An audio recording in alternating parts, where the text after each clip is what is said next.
बघा, तर हे नवीन वर्ष म्हणतो आम्ही, म्हणजे आज आम्ही शेतीच्या कामाला सुरुवात करतो. आज चैत्र महिना शुद्ध प्रतिपदा, म्हणजे नववर्षे, हिंदू नववर्ष, नवीन साल, 3.5 मुहूर्तापैकी एक महत्त्वाचा हा दिवस. आज आम्ही शेती कामे, कुळव, नांगर अशा ह्याने बैलांपासून शेती कामास सुरुवात करतो. का हे आमचा नववर्ष असतो बळीराजाचा.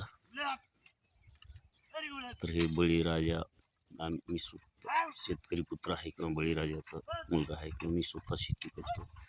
तर अशा ह्याच्यामध्ये आम्ही आता ते गोरा पण किती छान थांबलेला आहे. हे बैल हे त्याला आम्ही हे करू लागलेलं आहे. आता सुरुवात झालेली आमची नववर्षाची. वैभव, समृद्धी, शांती यावी बळीराजाला निसर्गानं साथ द्यावी अशी आमची प्रार्थना देवाकडे असते. आणि हा आम्ही नववर्षाचा मुहूर्त साधून आम्ही शेती कामास सुरुवात करत आहे. बघा हे बळीराजाचे शुभ मुहूर्त.